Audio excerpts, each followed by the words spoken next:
السلام عليكم. نوض يا اختي، اللي عندك بطاطا جيبيها واجد. غادي نحضروا بها واحد الوجبه سريعه التحضير وغتنفعك مع وليداتك، ساهله ماهله.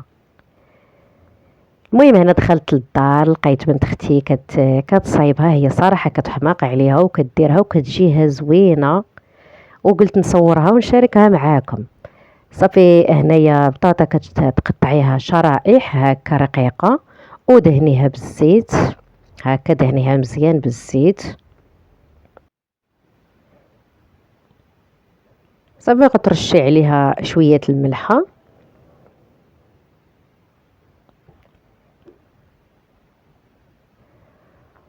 وغتضيفي ليها الاعشاب المنسمه، الزعتر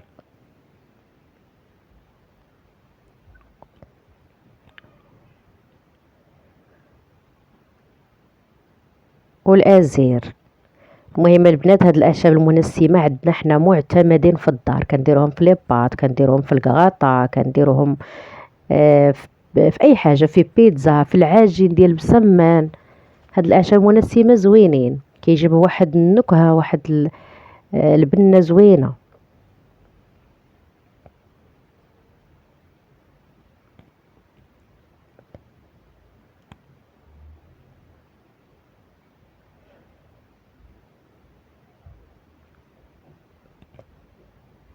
صافي هنايا كندير التوابل، غندير شويه التحميره او البابريكا وشويه الكمون وشويه الهريسه.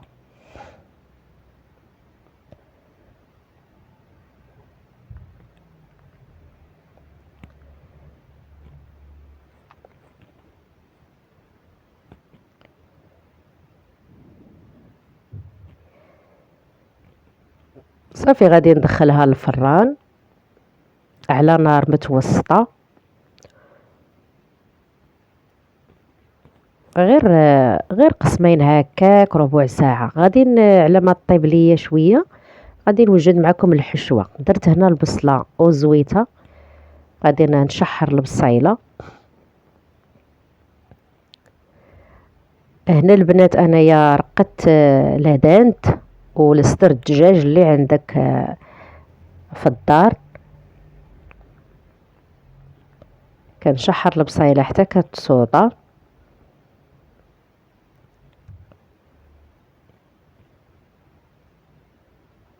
صافي كنضيف هنايا صدر الدجاج اللي رقدتو، درت فيه العطريه حتى هو، درت فيه الاعشاب المنسمه، درت فيه المليحه، الهريسه والتحميره، شويه الكمون.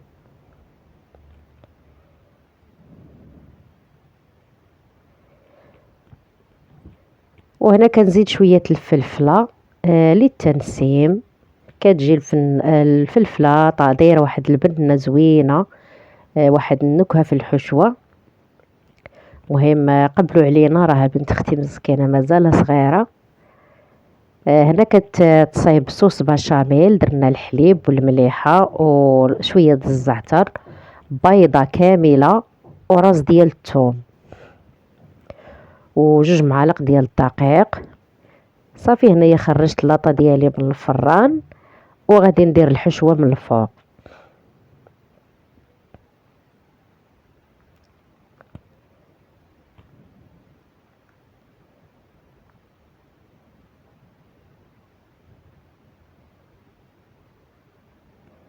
صافي غادي نخوي صوص بشاميل من الفوق.